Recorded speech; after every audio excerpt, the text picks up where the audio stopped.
안녕하세요. 저는 40대 중반, 이제 곧 후반을 향해 달려가고 있는 평범한 여자입니다. 저는 지금 제 인생의 가장 아찔했던 실수에 대해 적어보려고 해요. 저의 실수를 글로 적는다는 것이 조금 부끄럽고 창피하긴 하지만 그런 실수가 있어서 지금의 제가 있다고 생각하면서 사연을 보내봅니다. 혹시나 저 같은 일이 있었던 분들께 조그만 위로가 될 수 있을까 해서요. 여러분은 어떤 직장에서 일을 하고 계시나요? 세상엔 참 많은 직업이 있지요. 저는 그 중에서도 화장품을 판매하는 회사에서 일을 하던 사람이었답니다. 그 회사에 일을 하면서 저의 아주 아찔한 실수로 인해 제 책상이 날아갈 뻔했던 적이 있었답니다. 저는 사춘기 시절부터 참 외모에 관심이 많은 사람이었어요. 멀쩡한 머리카락을 가만두지 못하고 이리 묶었다 저리 묶었다 학창 시절부터 제 겉모습을 꾸미는 것에 늘 관심이 많았답니다. 그래도 그때 당시 학교에서는 지나치게 꾸미고 가지를 못했었잖아요. 그게 내심 저에게는 큰 도움이 되었다는 걸 아시나요? 제게는 참 아픈 과거가 있어요. 바로 저희 집안의 이야기입니다. 저에게 있어 가족이란 어머니 딱 한 분이셨거든요. 지질이 복도 없는 저희 어머니께서는 남자복이 참으로 없으셨답니다. 저희 어머니께서 말씀하시길 제 아버지라는 사람은 아주 한량에다가 배짱이 그 자체였다고 하시더군요. 그런 말을 요즘에 와서 들으면 왠지 가진 것 없어도 즐기며 사는 이미지가 떠오르잖아요. 제가 그렇게 아버지는 그럼 그런 사람이었느냐고 어머니께 여쭈었더니 아주 버럭 화를 내시며 말씀하셨어요. 그러기만 했더라면 다행이게. 네, 너희 아버지 그저 그러기만 한 사람이었다면 등에 업고 동네를 열 바퀴도 걸을 수 있었어.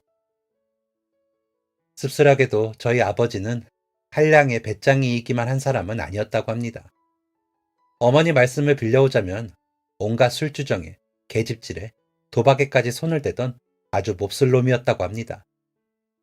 그래도 자식인데 아버지 되는 사람에게 말이 너무 심한 것 아니냐고요? 글쎄요. 갓 태어난 혼자 걷지도 못하는 저를 내버려 두고 다른 아줌마를 만나러 나가 하루 종일 코빼기도 보이지 않다가 늦은 밤이 되어서야 고주망태가 되어 집으로 들어오던 그 인간에게 아버지 대접은 눈꽃만큼도 해주고 싶지가 않았답니다. 술이며 여자며 온갖 유흥에 미쳐 사는 것도 모자라 벌어오는 돈도 한 푼 없으면서 한탕 노린다는 말을 일삼으며 어머니께서 힘들게 벌어온 돈을 남의 지갑에 갖다 바치기 바빴던 아버지는 그렇게 저희 두 모녀의 적이 되어 있었습니다. 어머니께서는 그런 아버지 때문에 매일 밤낮으로 힘들게 일하며 사셨어요. 밑빠진 독에 물붓기였다고 어머니께서는 종종 말씀하셨습니다. 아무리 벌고 또 벌어도 아버지의 손을 스쳐가면 말짱 도루묵이었거든요. 그런데도 제가 4살이 되도록 어머니께서는 그 모든 것들을 견뎌가며 지내셨다고 합니다. 그냥 내 몸 하나 홀랑 챙겨서 그 집구석을 도망 나와버리고 싶다가도 불 꺼진 방 안에서 물끄러미 나만 기다리고 있던 너를 보면 그게 안 됐지. 콩알만한 갓난아기 시절에도 너 울지도 않았어. 우는 것밖에 할 줄 모르는 아기가 울 줄을 몰랐어.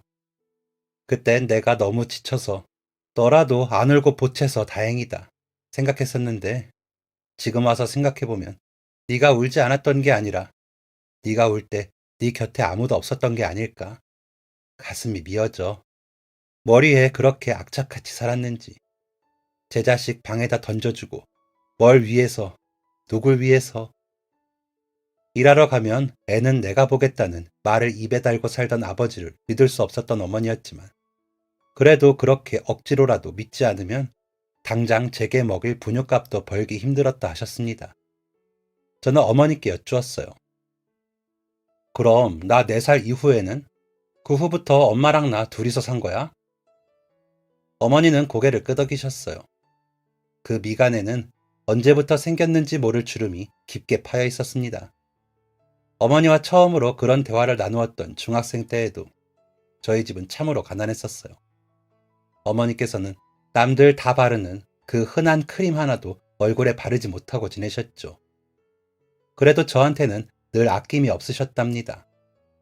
어머니 당신께서 무언가를 하시기 전에 늘 제게 먼저 기회가 주어졌어요. 얼굴에 바르는 크림도, 밥상 위에 맛있는 반찬들도 어머니께서는 늘 제게 먼저 양보하셨습니다. 제가 4살 무렵 제 아버지였던 그 사람은 사랑하는 여자가 애를 가졌다며 아들이 곧 태어난다는 말만 남기고 집을 나갔다고 해요. 부엌에서 늦은 저녁을 차리다 등 뒤에서 들려오는 그 말에 어이가 없어 뒤를 돌아보았을 땐 이미 그 사람이 걸음아 날 살려라 도망치듯 집을 빠져나간 후였다고 합니다. 어머니께서는 다른 생각도 하지 않고 곧장 베갯니 속에 넣어두었던 지갑을 열어보셨대요. 남편이 하루가 멀다 하고 지갑 속 돈을 몰래 가지고 나가니 언젠가부터 그렇게 지갑을 숨겨두게 되었다고 하셨습니다. 지갑이 멀쩡히 잘 있는 걸 보는데 마음이 어찌나 조급해지던지 달려가서 문을 냅다 걸어 잠갔어. 다시는 우리 집에 들어오지 말라고. 그러고 나니까 마음이 놓이면서 한숨이 쉬어지더라. 내 그때부터 마음을 단단히 먹었지. 이제부터 시작이구나 하고 제 발로 나간 그 인간 덕 좀 보아 이제 잘 살아보자고. 하지만 그게 그렇게 쉽진 않았다고 해요. 도대체 도망가기 전에 어디서 무슨 짓을 하고 돌아다닌 건지 저희 집엔 빚쟁이들이 하루 걸러 하루마다 들이닥쳤다고 합니다. 어머니께서는 4살짜리 저를 들쳐업고 다른 집으로 또 다른 집으로 그렇게 이사를 하며 도망자 신세가 되었습니다. 도대체 이사한 집은 어떻게 알고 그렇게 잘 찾아오는 건지 오죽했으면 저도 그 사람들을 기억할 정도였어요. 어릴 때의 기억은 없지만 7살인가 6살인가 그때쯤의 기억이 납니다. 무섭게 생긴 아저씨들이 집에 찾아와 다 때려 부수고 저를 가지고 어머니를 협박했던 순간들이요. 제게는 그 장면이 너무 끔찍하고 무서운 순간이었지만 어머니께서는 평생의 장면이었을 거라 생각하니 마음이 아팠습니다. 당연하게도 제 마음속에는 아버지라는 사람에 대한 분노가 커져갔어요. 그리고 그러면 그럴수록 어머니에 대한 사랑은 깊고 깊어져만 갔습니다. 어머니의 평생을 괴롭히던 아버지의 그림자. 그 기나긴 고통 속에서도 어머니께서는 저를 사랑해 주셨고 그 사랑의 깊이가 결코 얕다거나 하지 않았기 때문에 저는 누구보다 사랑받는 아이로 자랄 수 있었습니다. 끔찍하고 괴로운 장면들은 아주 쉽고 빠르게 머릿속에서 지워져 갔어요. 제가 제 스스로 부족함이 없는 아이라고 착각할 정도로 말이지요. 그렇게 예쁨을 받고 사랑을 받으며 살았으니 현실과는 상관없이 여느 또래의 아이들과 같은 사춘기를 지날 수밖에 없었어요. 학교에만 오면 가난은 남의 이야기 같았고 그게 지속되니 집에서도 거울 속 제 모습만 들여다보기에 바빴습니다. 그러던 어느 날 비싼 화장품을 아빠에게 선물 받았다며 학교 친구 하나가 자랑을 하더라고요. 그까짓 게 좋으면 얼마나 좋다고 저렇게 으스대나 하는 마음에 아낀다는 그 화장품을 손가락으로 콕 찍어 발라버렸습니다. 샘이 나서 했던 행동이기도 했어요. 저도 제가 부끄러울 정도로 너무나 못된 행동이었죠. 제 행동에 화가 났던 친구는 씩씩대며 제 머리채를 잡아 뜯었고 질 수 없었던 저는 손가락에 찍었던 크림을 책상에 묻혀두고 친구의 머리채를 똑같이 붙들었어요. 한참 싸움이 일어나고 난 후에야 담임 선생님이 저희를 발견하셨고 결국 학교에 부모님을 모시고 오라는 소리까지 듣게 되었습니다. 저희 어머니와 그 친구의 어머니 그리고 선생님까지 총 5명이서 대면을 하던 그 시간이 얼마나 불편했는지 모릅니다. 심지어 저와 그 친구는 이미 화해 비슷한 것을 하고 난 후였기 때문에 더 그러했어요. 아무래도 저희가 그렇게 대면하게 된 가장 큰 이유는 친구의 어머니인 것 같았습니다. 벌써부터 손버릇이 그리 나빠서 되겠어요? 아주 도둑견을 키우셨습니다. 과장된 말씀이었습니다. 그걸 아는지 친구는 부랴부랴 그런 거 아니라고 자기 어머니를 뜯어 말리더군요. 저도 덩달아 그 자리에서 그냥 크림이 너무 좋아 보여 한번 발라보고 싶어서 그랬던 것뿐이라고 변명했습니다. 그런데 어머니께서는 어쩐지 아무 말씀이 없으시더군요. 고개를 푹 숙이고는 그 자리에서 가장 잘못한 사람인 것 마냥. 그런 어머니의 모습이 싫어서 또 저는 더 오버하며 말했습니다. 엄마, 진짜 그런 거 아니야. 그냥 제가 가져온 크림이 너무 궁금해서 엄청 비싸고 좋은 거라고 해서 손가락에 찍어본 게 다야. 그리고 우리 벌써 화해했어. 조금 억울하기도 하고 자기 엄마를 말리지 못하는 친구가 원망스럽기도 했던 것 같아요. 정말 별일 아니었는데 이렇게 학교에 어머니까지 오시게 하다니 제 자신이 싫어서 얼른 그 자리를 마무리하고 싶은 마음에 했던 말이었죠. 그런데 한참 고개를 숙인 채 가만히 듣기만 하시던 어머니께서 불쑥 의자에서 엉덩이를 떼고 일어나 친구 어머니께 사과를 하시는 겁니다. 죄송하다고, 집이 어렵고 힘들게 자라 그렇다고, 그래도 심성이 나쁜 아이는 아니라고. 몇 번이나 더 사과를 하신 어머니께서는 대답 없는 친구 어머니와 선생님을 두고 제 손을 잡고 그 자리를 빠져나오셨어요. 그 뒤를 졸래졸래 따라가던 저는 교문 앞까지 다다르고 나서야 눈물이 터졌습니다. 엄마, 미안해. 엄마한테 그런 말 하게 해서 미안해. 다시는 안 그럴게. 내가 잘못했어. 미안해, 엄마. 미동 없던 어머니의 뒷모습, 억지로 돌려세운 어머니의 얼굴에는 눈물이 흐르고 있었습니다. 네가 무슨 잘못이 있니? 엄마가 미안해. 너 좋은 거 다 못해주고 가난하게 살게 해서 엄마가 미안해. 친구 앞에서, 선생님 앞에서 고개 숙이는 엄마라서 미안해. 매화잎이 흐드러지게 핀 교문 앞, 저희 모녀는 큰 소리를 내며 서로를 끌어안고 울었습니다. 어머니도 울고 저도 울고 어머니께 그런 생각을 하게 만든 제 자신이 얼마나 밉고 바보 같던지. 그때 제 사춘기가 끝이 난 것 같아요. 어머니 가슴에 큰 상처를 입혔던 사건이었지만 그래도 제 인생을 두고 본다면 참 고마운 사건이었어요. 그 일 이후에 제가 가지고 있던 거울들을 싹 다 친구들 나눠줘 버리고 공부를 시작했거든요. 솔직히 또래 친구들에 비하면 많이 늦은 시작이었어요. 공부머리가 아주 없는 건 아니었지만 쉽지는 않더라고요. 대학에 가지는 못하더라도 어디 회사에 취직은 할 수 있을 정도는 되어야겠다는 생각뿐이었습니다. 허구한 날 거울만 들여다보며 마음속에 몰래 품었던 영화배우의 꿈은 그저 한낱 꿈일 뿐이라는 것도 깨달았죠. 그렇다고 해서 제 인생이 억울하거나 끔찍하진 않았습니다. 저보다 더 억울하고 끔찍한 인생을 살아왔던 어머니를 생각하면 저는 복에게 온 인생이었으니까요. 잠시나마 사춘기라는 핑계로 걱정 없이 제 생각만 하며 살았던 날들이 후회가 되기도 했어요. 그러면 그럴수록 어머니께 더 잘하고 싶다는 생각이 밀려들었죠. 엄마, 내가 꼭 빨리 돈 벌어서 엄마 호강시켜줄게.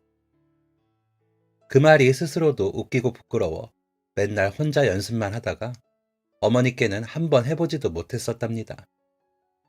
그렇게 저는 고등학교 졸업을 하자마자 공장에 취직을 했습니다. 제가 맡은 업무는 제품 포장을 하는 아주 단순한 업무였어요. 포장도 처음부터 끝까지 제가 다 하는 것이 아니라 일부만 손을 대면 되는 일이었죠. 그런데 하루 종일 망부석처럼 한자리에 가만히 서서 같은 동작을 반복한다는 것이 보기보다 훨씬 힘든 일이더라고요. 단순 업무라 해서 가볍게 보았다가 아주 큰 코를 다쳤었답니다. 그래도 그렇게 지겨워도 어쩌겠어요.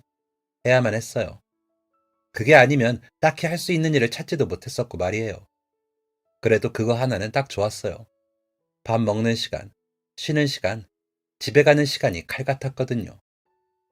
밥 먹고 쉴 때는 함께 일하는 이모들이 저를 진짜 많이 웃게 해주셨었어요. 누구에게도 들은 적 없는 아줌마들의 이야기들이 어찌나 재미있고 신기하던지. 이모들 덕분에 점차 공장에서의 생활이 적응되어 가고 있었죠. 그런데 그런 저와는 달리 이모들은 저를 자꾸만 부추겼답니다. 뭐 자격증이라도 따서 편하게 앉아서 하는 일 해. 여기서 이렇게 세월 다 보내지 말고. 거창한 거 아니더라도 그냥 사무실 앉아서 할 수 있는 일들 많잖아. 내 딸 같아서 그래, 우리는. 이모들이 자꾸 그런 말씀을 하시니 처음 제가 공장에 일을 시작한다고 말씀드렸을 때 어머니께서 반대하시던 모습이 떠올랐어요. 제가 집도 어렵고 형편이 좋지 못하다는 것을 알던 이모들은 그러니 더더욱 저를 더 나은 길로 가게 하고 싶으셨던 것 같아요. 무엇이 더 나은 길이라고는 말할 수 없지만 이모들 보시기엔 그랬던 것 같습니다. 결국 저는 컴퓨터 공부와 격리 공부를 시작했어요. 낮에는 일을 하고 밤에는 공부를 했는데 생각보다 솔직히 할만하더라고요. 그래서 재미가 있었죠. 어머니께서도 그런 저를 보며 너무 좋아하시더라고요. 몰랐습니다. 그냥 냅다 무슨 일이라도 하는 것만 효도인 줄 알았는데 그게 아닐 수도 있다는 걸 말이에요. 그렇게 컴퓨터 기본 프로그램을 다루는 자격증과 얕은 회계 공부를 마치고 나니 어느덧 저는 또 다른 취업의 문 앞에 서 있었답니다. 정들었던 이모들과 헤어지는 것이 너무나도 속상했지만 제발 좀 얼른 발을 떼라 하고 농담 반 진담 반으로 저를 응원해 주셨던 이모들 덕분에 힘이 많이 났었어요. 그리고 어머니의 응원 속에 자신감이 조금 붙기도 했었고요. 그러던 저희 눈에 들어온 어느 회사의 구인 공고. 격리와 사무실 전반적인 업무를 맡을 사람을 급하게 구한다는 내용이었습니다. 급하게 구한다니 확인할 것도 없이 전화번호를 눌렀어요. 서류를 가지고 면접을 보러 오라고 하더군요. 그렇게 전화를 끊고 나서 자세히 그 회사에 대해 알아보기 시작했습니다. 사실 무슨 회사인지도 모르고 냅다 그 업무만 보고 지원을 한 것이었던 거예요. 그런데 찾아보니까 그 회사가 글쎄 화장품을 판매하는 회사더라고요. 순간적으로 고등학교 때 친구와 있었던 일이 떠올랐습니다. 그때 그 친구가 학교에 가지고 왔던 크림 이름이랑 같진 않지만 좀 비슷한 느낌이더라고요. 그래서였는지 추억에 잠겨 아직 면접도 보지 않은 회사에 냅다 마음을 빼앗기고 말았습니다. 그때 그 화장품과 같은 회사 이름도 아니었는데 단지 비슷하다는 생각에 추억에 잠겨서 말이에요. 일할 만한 곳은 좀 찾아봤어? 저녁 무렵 일을 마치고 돌아온 어머니께서 걱정스레 제게 물어오셨습니다. 그렇지 않아도 내일 면접을 보러 가기로 했다고 말씀을 드리니 어머니께서 갑자기 핸드백 속에 넣어두셨던 화장품 하나를 꺼내주시더라고요. 처음 보는 화장품이었습니다. 이거 요 앞에서 행사에서 싸게 팔기에 사왔다. 너 면접 보려면 그래도 조금은 단정하게 하고 가야 할 텐데 싶어서. 그 조그마한 상자를 열어보니 그 안에는 파운데이션 하나가 들어있었어요. 생애 첫 파운데이션이었습니다. 그도 그럴 것이 고등학교 때 사춘기를 졸업하면서부터 외모에 관심을 뚝 끊어버리느라 성인이 되고 나서도 화장을 일절 하지 않고 지냈었거든요. 그래도 그 낯설기만 한 파운데이션을 어머니께 선물 받고 나니 괜히 설레는 기분이 들더라고요. 화장이라고는 할 줄도 모르면서 냅다 손등에 그 누런 것을 꾹 눌러 짜보았습니다. 그런데 그걸 얼굴에 덜어 아무리 두드리고 펼쳐보아도 어쩐지 점점 더 이상해지는 기분이 들더군요. 태어나 한 번도 파운데이션이라는 것을 발라본 적이 없었으니 제대로 될 리가 없었습니다. 무척 당황해서 어머니께 도움의 눈길을 청해보았지만 당황하신 건 어머니도 마찬가지셨어요. 생각해보니 제 기억 속 어머니의 모습도 화장기 없는 맨 얼굴이었더라고요. 얼굴을 몇 번을 씻어내고 다시 바르기를 반복했던 저는 결국 맨 얼굴로 면접 볼 회사 안으로 들어서야 했습니다. 그래도 하나도 두렵지 않았어요.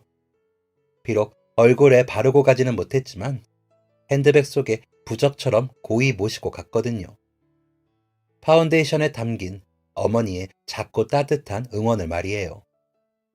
그리고 면접을 보기 위해 잠시 자리에 앉아 기다리는 그 순간에 그 파운데이션에 적혀있던 글자를 보게 되었습니다. 순간 깜짝 놀라서 헉하고 숨이 멎었어요. 전날 밤에는 얼굴에 발라보는 것에만 혈안이 되어 차마 읽어보지도 않았던 파운데이션의 회사명이 바로 면접을 보는 그 회사의 이름과 같았던 것입니다.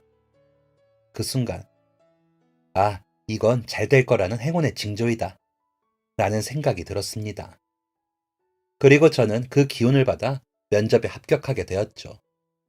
사실 면접이랄 것도 거창하진 않았습니다. 대기업처럼 다른 사람들이 우르르 줄을 서서 함께 보는 면접도 아니었고, 인사팀장으로 보이는 어떤 여자분 한 분과 제가 독대하듯 봤던 면접이었어요. 기대했던 것보다 작은 규모의 긴장이 풀리면서 저는 나름 말을 잘했던 것 같습니다. 마침 면접 자리에 들어가기 직전에 발견했던 핸드백 속 파운데이션에 관한 작은 일화도 털어놓아 보면서 말이에요. 제가 그 이야기와 어머니, 그리고 저희 집 사는 이야기를 짧게나마 그분께 들려드리면서 이렇게 인연이 깊은 회사와 오래오래 일하고 싶은 열정이 있다고 말씀을 드렸을 때 그분께서 이마를 짚던 것만 빼면 모든 것이 완벽했습니다. 그리고 저는 얼마 안 가 그분이 이마를 짚었던 것에 대한 의미를 뼈저리게 느끼게 되었죠. 우선 저를 면접 보셨던 그분은 인사팀장이 아니라 회사의 과장님이었습니다. 일하는 사무실은 생각보다 작고 조촐했어요. 아니, 사무실 크기에 비해 인원이 턱없이 작은 느낌이었죠. 그러다 보니 회사의 인사팀이라든지 영업팀이라든지 하는 경계가 잘 없는 것 같았습니다. 과장님은 어떤 날엔 인사팀장이었다가 어떤 날엔 영업팀장이었다가 하셨죠. 윗사람이 그러다 보니 저는 어땠겠습니까? 저도 마찬가지로 경계가 없는 팀에서 이 일 저 일 다 하는 사람이 되어야 했답니다. 솔직히 말해 생각했던 것과 너무 다른 일들을 많이 해야 하는 분이기 때문에 당황했던 것은 사실이에요. 하지만 저는 매사 열심히고 적극적이었습니다. 단박에 된 취직에 고맙기도 했고 응원을 받으며 입사한 곳에서 도망치고 싶진 않았거든요. 이왕이면 잘 해내고 싶었고 잘 적응해서 오래오래 한자리에서 일하고 싶었어요. 하지만 회사 생활이 그렇게 쉽지만 않았어요. 일이라는 게 원래 제 생각대로 잘 되지 않는 것인지 제가 일머리가 없었던 것인지는 모르겠습니다. 빈자리가 많고 직원은 적어서 그 소수의 직원들이 죽어나 하는 회사란 어떤 회사일지 짐작이 가시나요? 제가 겪은 회사는 회사 사정이 좋지 않아 직원들을 다 놓아준 회사였답니다. 즉, 사람은 적고 일은 많은 회사였어요. 제가 입사를 한 것도 알고 보니 회사 일이 힘들어 그만둔 사람 자리를 채우기 위함이었는데 업무량이 신입인 제가 버티기에는 많이 버거웠어요. 하물며 제게 업무 지시를 내리는 과장님은 생각보다 아주 칼 같은 프로였습니다. 제 딴에는 일을 잘한다고 했는데도 과장님의 눈에는 항상 부족했던 건지 과장님은 늘 저를 보며 인상을 쓰셨죠. 그게 아니면 한숨을 쉬시거나 어떤 날에는 아무 반응도 하지 않으셨습니다. 그때는 그런 과장님이 어찌나 밉고 싫었던지요. 회사를 계속 다니고 싶은 제 마음만 아니었다면 그런 과장님을 두 번 다시 볼 일이 없었을 텐데. 그래도 지금은 그때의 과장님 행동을 100번, 1000번 이해할 수 있을 것 같아요.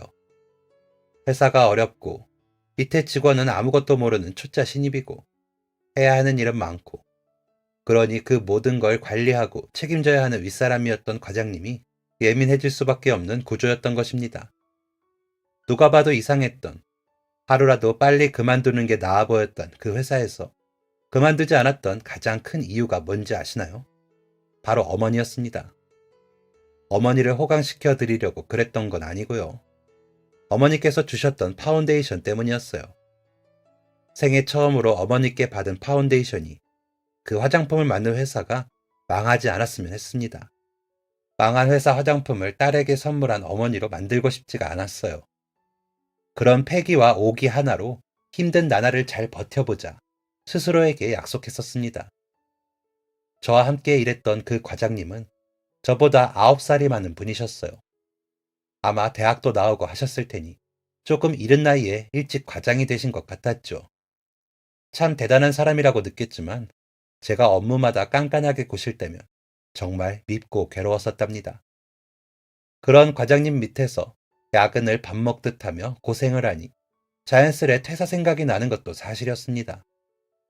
어머니 생각을 하면 절대 그만둘 일이 없는 상황이기도 했지만 거기에 한술 더 떠서 저는 제 앞에 일하던 사람처럼 도망치듯 회사를 그만두고 싶지는 않더라고요. 미운 정도 정이라고 제가 똑같이 도망을 쳐버리면 과장님은 또 그 모든 업무를 짊어지고 얼마나 힘드실까 하는 마음도 조금은 있었답니다. 모든 걸 다 제쳐두고도 회사를 그만둘 수 없었던 가장 큰 이유는 아무래도 저 자신이었습니다. 제게는 책임져야 할 무언가가 있다고 스스로 여겼었거든요. 그건 사랑하는 어머니가 될 수도 있고 그동안 제가 투자한 시간이 될 수도 있겠죠. 그렇게 책임져야 할 무언가가 있었으니 회사 일이 아무리 힘들더라도 그저 제게는 당연히 견디고 버텨야 할 일이었습니다. 격리 업무부터 온갖 사무 잡일, 발주, 영업, 할 일이 너무 많아 손이 10개였으면 좋겠다고 생각할 정도였어요. 그래도 지금 아무리 힘들더라도 버티고 버티다 보면 분명 좋은 날이 올 거라고 그렇게 믿고 악착같이 버텼어요. 그렇게 1년이 넘는 그 회사를 다니던 어느 날이었습니다. 그날도 회사 사무실은 늦은 시간까지 불이 켜져 있었고 저는 어김없이 커피를 마셔가며 야근을 하고 있었답니다. 몇 달 동안이나 피로가 누적되어 그런지 그날따라 일을 하는 도중에 자꾸만 잠이 쏟아지더군요. 그래서 그날 하루 동안 잠을 달아나게 해준다는 커피를 몇 잔이나 목에 들이부었는지 모릅니다. 졸면 안 되니까요. 아무리 단순하고 별것 아닌 일들을 맡은 직원이라고 하더라도 일에 있어 실수가 있어서는 안 된다고 생각했었거든요. 사실 중간중간 몰래 졸기도 하면서 그래도 나름 야근을 하는 동안 잘 버텨냈다고 생각했었어요. 졸음을 이겨내고 오늘도 무사히 하루를 마무리했다고 생각하며 퇴근했었습니다. 아주 평범한 하루임에 틀림없었죠. 그렇게 그 다음 날도 마찬가지로 어김없이 쏟아지는 업무량에 커피를 연료 삼아 일하고 또 일했습니다. 정말 별 다를 것 없는 하루들이었습니다. 그런데 며칠 후 일을 하고 있는데 물류에 내려갔던 다른 직원에게 다급하게 전화가 걸려왔어요. 이거 이상한데요? 탑차가 큰 게 들어오는데? 민정씨, 오늘 300개 들어오는 거 아니었어요? 그날 들어오는 제품은 거래처 신제품이었습니다. 회사 상황이 계속 어려워서 신제품 소량만 가져다가 마케팅을 해보고 계속 진행할지 말지를 결정할 예정이었거든요. 그래서 분명 300개만 발주놓은 신제품이 들어오는 날인데 탑차가 들어올 리 없었던 것입니다. 등에서 식은땀이 쭉 흐르더라고요. 무언가 잘못되었을까봐. 아닐 거야 라고 하면서요. 잽싸게 서류를 뒤져 그날 들어오기로 했던 신제품 수량을 확인했습니다. 300개가 맞더라고요. 어찌나 마음이 놓이던지 저 역시 이상하다는 듯 전화기 넘어 직원에게 말했습니다. 맞아요, 300개. 신제품 들어오는 날인데 탑차 들어온다는 말 없었는데요. 저의 확신에 찬 말에 그 직원은 일단 알겠다며 확인하고 다시 전화를 주겠다고 통화를 종료했어요. 그때까지도 저는 눈앞에 다른 일을 바로 처리하느라 금세 잊고 조금의 이상함도 눈치채지 못했었습니다. 더 이상 전화도 걸려오지 않았었고 말이에요. 그런데 한참 뒤에야 그 직원이 저더러 나와보라며 전화를 걸더군요. 좋지 않은 예감에 하던 일을 던져두고 냅다 물류로 나갔습니다. 그리고 충격적인 광경을 목격하고 말았어요. 이거 아닌데요? 저희 오늘 신제품 300개만 받기로 되어 있는데. 당황스러움에 어쩔 줄을 모르면서도 왜 그렇게 당당했는지 모릅니다. 결국 거래처 담당자와 통화를 하고 나서야 상황 파악이 되기 시작했어요. 네, 맞습니다. 제가 실수로 대형 사고를 치고 만 것이었어요. 발주를 넣을 때 신제품을 주문했어야 했는데 실수로 이전에 판매하던 제품을 다시 주문해버린 것이었습니다. 그 전에 판매하던 같은 라인의 제품 역시 어렵게 재고를 소진하고 있던 참이었어요. 그러니 따지고 보면 더 받을 필요조차 없는 제품이었던 것입니다. 야근하며 정신을 못 차리던 날, 머리로는 신제품을 발주한다 하면서 손으로는 신제품 발주 대신 익숙했던 구제품을 발주하게 되었고 엎친 데 덮친 격으로 거래처 담당자까지 바뀌어 확인을 하지 못하고 그대로 주문이 들어간 것이었죠. 저는 거래처에 전화를 걸어 사정사정을 했습니다. 정말 죄송합니다. 제가 신제품 300개 주문하려다가 그만 주문 취소로 처리가 안 될까요? 부탁드립니다. 대형 사고라는 생각에 돌이킬 방법부터 머리를 굴렸어요. 그래도 아직 탑차에서 제품을 내리기 전이니 사정을 잘 이야기하면 주문을 취소할 수 있지 않을까 믿었습니다. 하지만 돌아오는 대답은 아주 절망스러웠어요. 이미 3,000개가 만들어졌는데 그걸 어떻게 취소해 주겠냐고요. 네, 3,000개를 주문했고 그 주문한 것마저 신제품이 아닌 이전 제품이었습니다. 되도록이면 오래오래 그 자리에서 머리를 쥐어뜯으며 절망만 하고 싶었습니다. 하지만 그곳은 회사였고 그 일은 제가 맡은 일이었으며 사고를 쳤으면 책임을 져야 했었죠. 저는 하는 수 없이 과장님께 달려가 보고를 드리는 수밖에 없었습니다. 늘 날이 선 말투, 까칠한 표정, 온기라고는 전혀 느껴지지 않던 냉하디 냉한 과장님께 그런 크나큰 실수에 대해 보고드려야 한다는 것이 어찌나 가슴 떨리던지요. 정말 죄송합니다. 전부 다 제 실수예요. 과장님, 꼼꼼하게 봤어야 했는데 일 해결하면 회사 그만두겠습니다. 아니, 해결 못해도 지금 그만두겠습니다. 절대 울지 않으려고 했는데 그 상황에 눈물만큼은 절대 안 된다고 생각했는데 자꾸만 울먹이는 소리가 났습니다. 제 이야기를 들은 과장님의 표정이 다시 미세하게 일그러졌어요. 어쩐지 오랜만에 그런 표정을 보는 것 같았습니다. 저는 기어들어가는 목소리로 과장님께 여쭈었어요. 혹시 제가 어떻게 하면 되겠느냐고 말이에요. 아니, 어떻게 하면 제가 책임을 질 수 있는지를 말입니다. 사실 금전적으로는 책임을 질 그 어떤 능력도 되질 않으면서 방법이라도 구하고자 여쭈었던 질문이었습니다. 그런데 과장님께서는 아무런 말씀도 해답도 지시도 없으셨습니다. 그냥 알겠으니 이만 자리로 가보라는 말씀만 하셨죠. 저는 그렇게 아무것도 해결하지 못한 채 퇴근길에 올랐습니다. 그리고 그날 밤 늦은 저녁을 대신해 편의점에서 빵 하나를 사서 집으로 들어가는 길에 과장님으로부터 전화가 걸려왔어요. 어디냐고 물으셔서 집으로 가는 길이라고 말씀을 드렸더니 집 앞에서 보자고 하시더군요. 그렇게 저희는 집 앞에서 만났습니다. 저희 집까지 찾아오신 적은 처음이라 저도 많이 당황했었던 기억이 나요. 익숙한 동네에 낯선 차 한 대가 들어서고 그곳에서 어색하게 걸어내리며 저를 향해 내뱉으셨던 첫 마디도요. 빵 마저 먹어요. 먹다 남은 빵이 그대로 손에 들려있으니 내뱉은 말이겠지만 어쩐지 두고두고 그 말이 생각났었습니다. 빵 마저 먹으며 들으라고. 제 주변 아무 화단에 기대어 앉은 과장님은 물끄러미 먼 곳을 바라보다 말씀하셨어요. 민정씨, 잘못 주문한 물량 그거 내일부터 나랑 같이 팔아봅시다. 먹던 빵이 콱 하고 목구멍을 틀어막는 기분이었어요. 어쩐지 이렇게 찾아오실 분이 아닌데 제가 친 사고 때문에 찾아오신 것이었습니다. 같이 팔아보자는 말이 무슨 말인지도 모르고 저는 연신 고개를 끄덕였습니다. 정말 죄송합니다. 꼭 해결하겠습니다. 하고 근거 없는 자신감을 앞세운 지킬 수 없는 약속까지 해가면서 말입니다. 그렇게 과장님과 저는 그날 이후 5일 동안 전국을 돌아다니며 제가 잘못 주문했던 물량 3,000개를 판매하기 시작했습니다.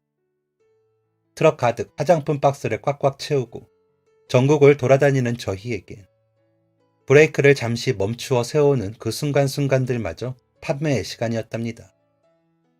전국 각지에 있는 종합 화장품몰과 시장 화장품 가게, 슈퍼나 마트, 찜질방 사우나, 미용실, 그냥 화장품을 가져다 주면 조금이라도 팔아주실 수 있을 것 같은 곳들을 돌고 돌았습니다. 물론 받아주시는 곳들보다 그렇지 않고 퇴짜를 놓는 곳들이 더 많았어요. 아주 셀 수 없이 많았지만 그들을 탓할 수는 없는 노릇이었습니다. 다 고객을 보고 하는 장사들이니 어떤 건지 알지도 못하는 걸 막 가져다가 판매할 수는 없다는 입장들이었어요. 몇 번 거절을 당한 이후부터는 아예 저희만의 샘플을 만들었습니다. 도저히 그것밖에는 방법이 없겠더라고요. 화장품을 써봐야 좋은 걸 알지. 써보지도 않고 어떻게 좋은 걸 알 수 있겠습니까? 밤낮으로 잠도 자지 않고 낮에는 미용실과 마트 같은 곳들을, 밤에는 찜질방이나 사우나 같은 곳들을 돌고 또 돌았습니다. 샘플 한 통씩을 손에 딱 쥐고서 말이에요. 어찌저찌 좋은 사장님들을 만나 겨우 3,000개 조금 안 되는 수량을 다 해치우고 나서 회사로 돌아가는 길에 과장님과 나누었던 대화가 생각납니다. 대형 사고 치고 수습해본 기분이 어때? 5일 동안 전국을 누비며 함께 보냈던 시간만큼이나 조금 가까워진 과장님과 저였어요. 늘 날카롭고 예민했던 과장님도 그날들만큼은 평소의 예민함보다 숨겨두었던 온화함이 빛나셨던 날들이었습니다. 그 질문에는 심지어 장난기마저 서려 있었죠. 저는 그 많은 수량을 다 판매했다는 것이 믿기지가 않아 양팔을 쓱쓱 손으로 부비며 말했습니다. 모든 것이 다 꿈 같다고. 과장님 아니었더라면 혼자서 저걸 어떻게 다 처리해야 할지 감도 오지 않았을 것이라고. 제 작은 실수 하나 때문에 가만히 계시던 과장님에게까지 피해를 입힌 것 같아 죄송하다고 말이에요. 그랬더니 과장님께서 말씀하셨어요. 같이 했으니까 일주일 만에 저걸 다 판매할 수 있었던 거지. 나도 혼자였으면 못했을 일이야. 민정 씨가 인상도 좋고 해서 사장님들께 그나마 50점 먹고 들어간 거였지. 그리고 실수야 뭐. 누구나 다 하는 거잖아, 사람이라면. 큰 실수였다고 자책하거나 절망하지 않았으면 해. 실수를 했다는 사실보다 같은 실수를 다시 반복하지 않는 것이 더 중요한 법이잖아. 다시 같은 일이 일어나지만 않으면 돼. 그 순간, 아니 사실은 그보다 훨씬 전부터 생각하고 있었던 것이지만 과장님이 다르게 보였습니다. 무척이나 세련되고 멋있는 사람처럼 느껴졌어요. 늘 까칠함을 얼굴에 드러내는 과장님 특유의 표정이 참 싫었었는데 그 표정마저도 과장님을 돋보이게 해주는 것 같았습니다. 시크하고 도도한 멋진 여자. 진짜 난 과장님 덕분에 다 해결했다. 회사로 올라가는 길 내내 현실이 믿기지 않아 웃었다, 울었다 반복했습니다. 지난 일주일간 제게 일어났던 모든 일들이 믿기질 않아서요. 실수했다는 것을 깨달은 순간과 그걸 수습하기 위해 전국을 누볐던 5일 동안의 모든 일들 말이에요. 그렇게 일을 해결하고 회사로 돌아갔더니 그 모든 시간을 기다려주신 사장님께서 저를 따로 부르셨습니다. 급기야는 사장님 호출까지 간다는 생각에 심장은 잠잠해질 줄을 모르고 가쁘게 뛰었어요. 입사한 이후로 사장님과 그렇게 직접적인 대화를 나눈 것은 거의 처음이나 마찬가지였던 것 같습니다. 드디어 사장님과 마주보고선 저는 무리를 끼쳐 죄송하다는 사과부터 드렸습니다. 그리고 기다려주셔서 감사하다고 감사 인사도 드렸죠. 그런데 그때 사장님께서 별다른 말씀 없이 제게 사표 봉투 하나를 내밀어 보이시는 겁니다. 감사와 사과 인사를 드리던 제 몸이 봉투를 보는 순간 우뚝 굳어버리고 말았어요. 그 봉투에 쓰여진 이름 석자, 과장님의 성함이었습니다. 놀람과 당황스러움보다 난감함이 먼저 찾아들었어요. 이게 뭔가요, 사장님? 봉투를 받아든 손이 파르르 떨렸습니다. 죄책감이 밀려들었어요. 제가 잘못한 건데 과장님은 아무런 잘못이 없는데 사직서라니요. 말도 안 되는 너무 죄송한 일이었어요. 그랬더니 사장님께서 말씀하셨습니다. 이게 뭐긴 뭐야. 딱 보면 모르겠는가? 사직서라고 적혀있지 않은가? 과장님이 왜 사직서를 쓰셔야 하는지 이해가 가질 않았습니다. 무조건 그것만은 막아야겠다는 생각에 사장님께 빌다시피 말씀드렸어요. 과장님은 아무것도 잘못하신 게 없다고. 제 실수였고 제가 친 사고이니 제가 책임지고 그만두겠다고 말이에요. 문제를 해결했다고 해서 달라지는 것은 없었다는 생각에 다시금 절망스러웠지만 그래도 죄 없는 과장님이 그 사태를 책임지고 물러서도록 할 수는 없었습니다. 그런데 그때 사장님께서 말씀하셨어요. 내가 언제 자네들 책임지라고 그만두게 한다던가. 그거 다시 김 과장한테 돌려주라고 주는 거야. 민정씨 자네 손으로 직접. 민정씨 사고 쳤다는 소리 듣고 화가 나 있는 나한테 김 과장이 찾아와서 그러더라. 해결 못하면 자기가 회사를 그만두겠다고 말이야. 밑에 직원 제대로 업무 보도록 조치하지 못한 자기 탓이니 자기가 책임지겠다고. 그래도 해결할 때까지만은 기다려달라고 하더라고. 뭐든 실수 끝에 절망만 있는 것은 아니라는 걸 김 과장은 자네한테도 알려주고 나한테도 알려준 셈이지. 답답하고 막막한 마음에 화났던 게 조금 진정이 되면서 직원들을 돌아보게 됐어. 매일 밤늦게까지 야근이나 시켜놓고 이제는 진짜 회사 문을 닫아야 하는 건가 싶어서. 그런데 이렇게 직접 잘 해결해줘서 민정 씨한테나 김 과장한테 고마워. 미안하고. 사장님께서는 과장님과 있었던 그날의 일을 말씀해 주셨습니다. 말단 직원인 나의 실수를 본인의 실수인 것 마냥 책임지겠다고 어깨에 짊어지고 사표까지 던지셨던 과장님께 너무나 죄송스럽고 고마웠습니다. 해결 못하면 회사 그만두겠습니다. 만약 반대의 입장이 되어 제가 과장님의 입장이었더라면 저는 과연 그렇게 할 수 있었을지 돌아보게 되더라고요.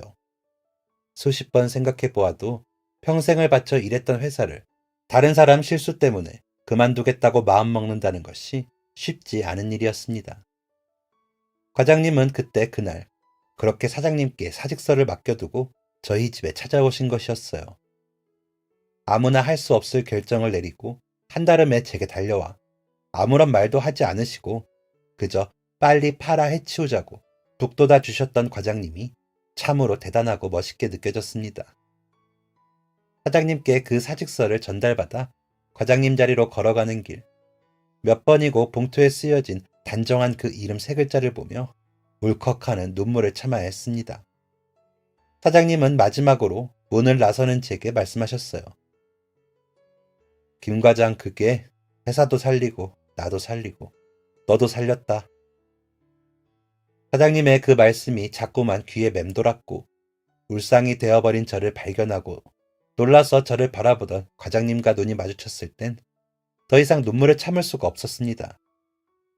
회사에서 눈물을 흘리는 건 정말 하고 싶지 않았는데 말이에요.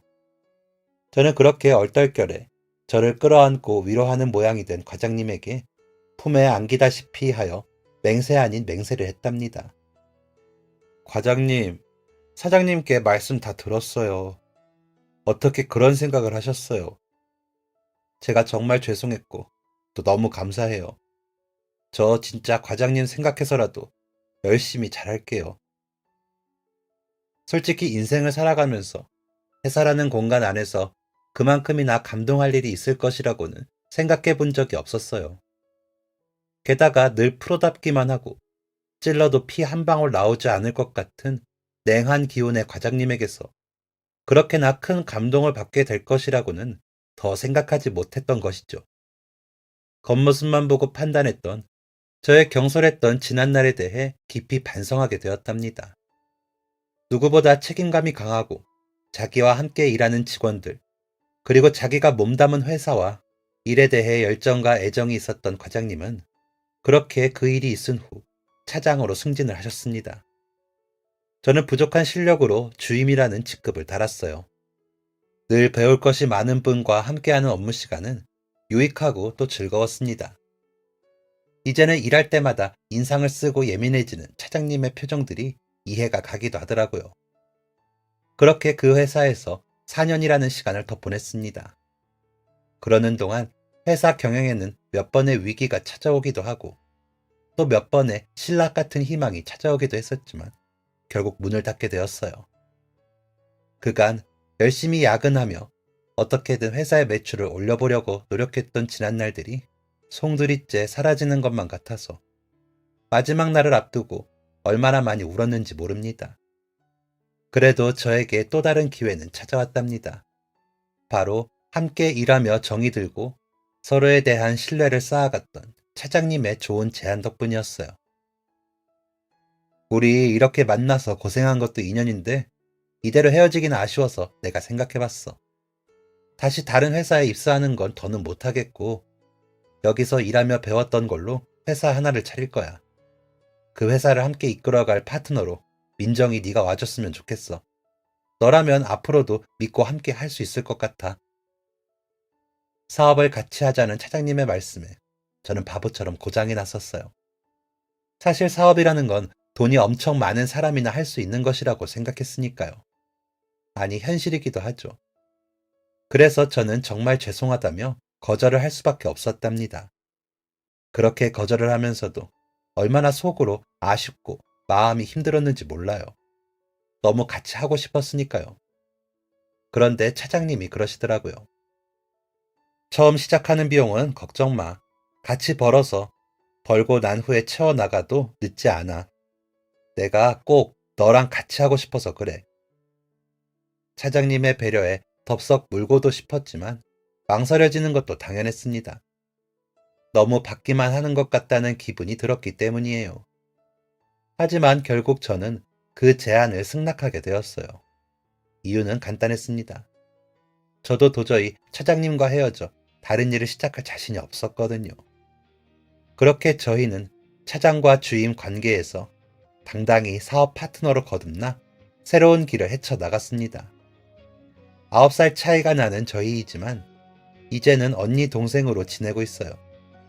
처음부터 그러했던 것처럼 수연 언니는 놀라운 리더십과 현명하고 지혜로운 선택들로 회사를 잘 이끌어 주셨습니다. 저는 그 곁에서 언니의 결정에 따라 묵묵히 힘을 보태는 것만으로도 즐거웠고요. 화장품 장사를 하다 보니 사춘기 때 하지 못했던 꾸밈과 치장을 실컷 할 수 있다는 점이 소소한 즐거움이기도 합니다. 처음에는 모델 구할 돈을 아끼려고 제가 직접 모델을 하면서 뜻깊은 추억이 생기기도 했었어요. 좋은 상사를 만난 덕에 저는 지금 잘 나가는 화장품 회사의 공동 대표로서 멋진 나날을 보내고 있답니다. 수연 언니는 이제 저의 평생의 은인입니다. 저희 어머니께서 더 이상 일을 하시지 않아도 될 정도로 제 주머니 사정이 좋아질 수 있었던 건 수연 언니 덕분이니까요. 회사 일부터 위기를 기회로 만드는 법, 그리고 세상 살아가는 법까지 모든 제 삶의 방향에 큰 도움이 되어준 수연 언니께 고마운 마음을 전합니다. 지금까지 사연 들어주셔서 감사합니다. 사연이 재밌으셨다면 구독과 좋아요를 눌러주세요. 감사합니다. 안녕히 계세요.